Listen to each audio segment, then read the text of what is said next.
Well, City are still in this title race some way, somehow, after that 2-1 win at Anfield yesterday. And look, I've gotten, the 24 hours to kind of like clear my head, gather all my thoughts and everything. And look, I'm going to be completely honest. I am ecstatic that we have gotten 3 points at Anfield because historically speaking, in my time watching City, Liverpool has always caused drastic issues for City whenever we go there. Like, no matter how good or bad Liverpool are doing in the league, it doesn't matter. Anytime they host City, they turn into like Thanos basically, and they become unstoppable, right? Like I've seen it time and time again, and I was very, very concerned.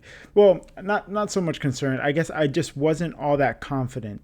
Leading into the match yesterday, that City would get 3 points and remain in this title race. But hey, look, here we are. They got the 3 points. I am super happy for that, but we have to have a very honest and realistic conversation about yesterday's game and what it means in this title race, particularly because, like I said, we're still in it, but there's some hard truths we got to talk about. And look, this was City's first league double against Liverpool since like 1937. So big accomplishment. I have not seen City beat Liverpool in the league, home and away, at all. Right, so being able to get that was amazing. But yeah, let's be brutally honest. And I'm gonna start with the positives, just because like I don't want to come off as overly negative or anything like that. Like I'm very happy. I can't stress that enough that we have 3 points. But let's start with the positives, right? So on an individual performance standpoint, I thought that the team, well, overall, I don't think that the team looked all that great. The first half was definitely our strongest half. We were in control the entire first half. Liverpool didn't really create all that much. When they did, it wasn't anything all that super threatening. City should have scored within the opening 90 seconds of the match. I don't know how Haaland wasn't able to put anything away. Then there was an Omar Marmoush chance that ended up being offsides, but the fact that he completely screwed that up anyway, I think says a lot, right? Like City created enough to definitely score in the first half, and we just couldn't take our chances. But on an individual performance standpoint, I think that kind of outweighs like the overall team performance as a whole, right? Like I thought the back line, individually speaking, looked pretty solid. They looked solid altogether in the first half, but once we'll get to the second half, like I guess you'll kind of understand more so what I mean. But yeah, across the back line, everyone performed a good match. They looked solid individually, right? Like Nunez played an amazing match. He wasn't beaten at all.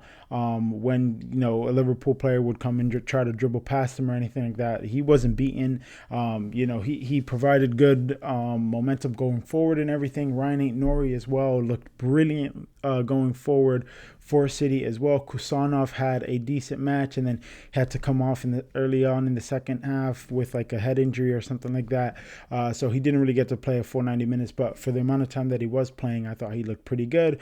Marguehi offers a lot of like sound, just a sound presence and a commanding presence as well in the back line. So I thought that was really good. So yeah, overall, the back line looked pretty solid. Bernardo Silva showed his absolute class that entire match, man. It's so crazy that there's like every year there's this big saga with whether or not he's going to remain at the club for like another year or so. Like I don't know, since like 2019 or something, I've been hearing like, oh, he's going to leave, then he ends up staying, then the next summer he's about to leave and he ends up staying, like back and forth. And the cycle's like clockwork right now. Reports of him like possibly leaving on a free this upcoming summer. So we'll see about that. But he showed why he is Manchester City's captain right now. Such an amazing performance with his goal. He showed his IQ and, taking a nice gamble off of Erling Haaland's header to kind of like go and attack that ball. He showed why he is City's captain with his resiliency, his fight, his drive, and his determination to get City to where they want to go this season. And that is to silverware. right? Like, I also think defensively speaking, he was really good as well. And it's interesting because City played with like a new, I don't want to say like a new shape. For the past like months, City have been trying this formation where on the ball, off the ball, they're in like this on the ball. They have like two defensive players sitting back, then two in Bernardo Silva and either Rodri or Nico Gonzalez right in front of those two center backs, and then four and kind of like the attacking midfield area side of things, and then two attackers and everything. And with this game, they opted to go into like a 4-4-2 diamond formation. And in the pressing off the ball, Bernardo Silva was kind of like, so if this is like the diamond right here, right? Bernardo Silva was like the tip of the diamond to press, activating as like the number 10, kind of like triggering the press. Then you had Nico O'Reilly over on the left-hand side, Semenyo on the right, and then with Rodri sitting on the bottom tip of the diamond. But once City were in the ball, Bernardo Silva and Semenyo kind of like swap positions, where Semenyo would kind of go out and play into that like number 10 role, and Bernardo Silva will occupy like that right midfield area and stuff. So I thought that was pretty interesting. I think it works well. I think there definitely needs to be, some more experimentation with it, because I don't think that Erling Haaland and Marmoush are necessarily a great partnership together. It doesn't really look like they have all that much chemistry and everything like that. But besides that, Bernardo Silva had an amazing game, and he showed his grit and everything. So, yeah, I think the new shape, like I said, looks good, everything. But I do have to get into the negatives, right? Because yes, we got the 3 points, but it is a bittersweet victory because of the fact that the issues are still there. And we have been seeing it every single game this season, not just in the league, but in the Champions League, in the Carabao Cup, and in the FA Cup. Like, we are seeing it consistently this entire season. And I don't know how City are going to be able to kind of like fix it. But we just switch off in the second half. It's a tale of two halves every single game this season, right? And I don't know how much longer of it I can necessarily take. I don't know how much longer of it City can afford to take until they kind of just fumble the league altogether. We're still in it.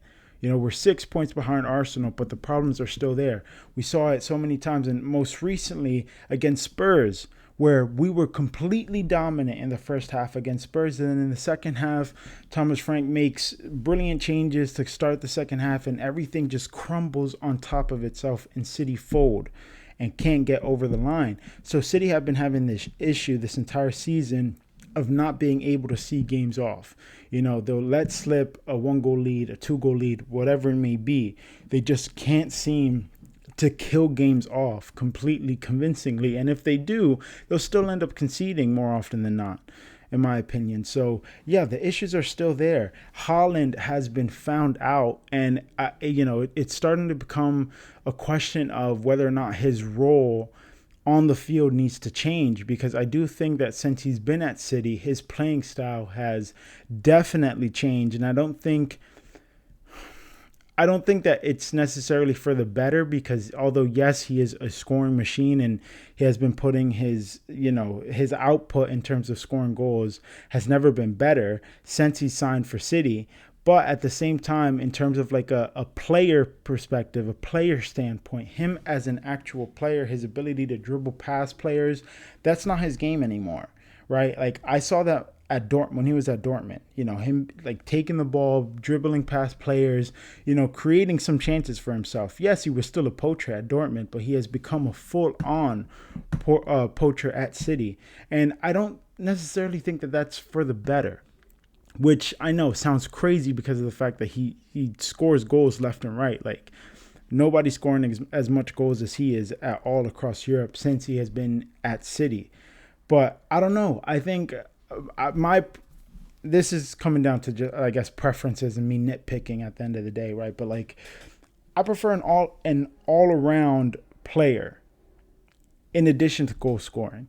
So just imagine if he had like the dribbling in his locker, if he had the ability to like I don't know. I know it's kind of like different player profiles, but like Mbappe, for example, like a lot of people like to compare Mbappe and Haaland, but I think Mbappe is way better than Haaland is as a player overall. Haaland's just a better goal scorer, right? So Haaland has been found out and he's been struggling immensely, and he's kind of, as of late, he's kind of turned into like this moments player, right? Like he still came out of the game yesterday against Liverpool with a goal and an assist, but he was quiet the entire match apart from those two moments in the goal contributions, right? Like he didn't have anything like at all. He's been found out this entire season. Defenders, teams have learned how to kind of like lock him up and keep him quiet. And that's the thing that's worrisome, because yes, he's a massive goal threat and he's always going to be providing the goals for you. But if we could kind of just like find a way to elevate his game and maybe change his role up a bit, where I don't know, he's not necessarily like the target man once we're like to get the ball into the box or anything like that, it might work out better. Right. And then on the other hand, you also look at I talked about City shape and like that 4-4-2 and everything. And then even before that, like that 4-2-2, if you want to call it that, like there would be two attackers. And Omar Marmoush and Erling Haaland don't seem to have good chemistry with each other. Right. Like when both of them are on the pitch playing alongside each other, Omar Marmoush doesn't really flourish with that. We saw him in the second leg against Newcastle in the Carabao Cup semifinal last week up top with Semenyo, and that looked way better than it has with Marmoush and Haaland on the field together at the same time, occupying those like two like partnership striker roles, right? So I think maybe if we could kind of like elevate Haaland's game, it might kind of give Omar Marmoush the chance to kind of like flourish and also evolve his game to suit his playing style a little bit better. So yeah, so we're still in it. We're applying the pressure on Arsenal. You never know. I've been saying it this entire time that if City could just stay within touch and distance, once we get into like the end game periods of the league where we're really in the nitty gritty, once we hit like April or something like that, like that's when shit really starts getting real. If we could stay in it up until that point, you never know what could happen, right? Like we have to be real. Arsenal have struggled, a month ago. They went through that period where they dropped a lot of points. Not necessarily, they didn't lose, but they were kind of fumbling. They had the chance to go 9 points clear and they couldn't take that, right? City just wasn't capitalizing on the fact that they close the gap on that they could close the gap on Arsenal during that time period. Because City would play first, then Arsenal would play second, and it looked more like Arsenal fumbling when really City just didn't really seize the opportunity. Because imagine City got 3 points throughout that run, we'd be in a different ball game right now. We'd probably be 3 points off, 2 points off. We might even be in first place over them, right? So yeah, we're still in it, but if this is the way that City are going to keep playing, if they can't figure out how to lock games up and see games out, we're not getting anywhere near this Premier League title at all. And the thing is, like I said in the beginning of the video, this isn't just in the league. This is across all competitions that we're seeing this type of City performances, right? Second half, just switching off, not being able to kill games. If we keep this up, we're not seeing any silverware at all this season. So we need to get it out the way. And look, I know I was more negative this video than I was positive, but I am happy for the 3 points. I'm very happy, but I could still have the concerns right here, right on the side, saying like, okay, don't get overly happy and think that we're back and title race is full of go. Nah, the issues are still there. So we could be happy for the 3 points and getting the double over Liverpool and finally winning at Anfield with a full-on crowd getting behind their back and everything. But we can also be critical of City's performances because that's ultimately what's going to lead to the title. So, yeah, I'll talk to you guys on the next one. We got Fulham on Wednesday, so Hopefully that should be a good game. I'll be back on Thursday with my match reaction to that one. I'm gonna start doing these match reactions like a day after the match, just to kind of like gather all my thoughts properly, rather than kind of going off of the dome, like, like reactionary, basically.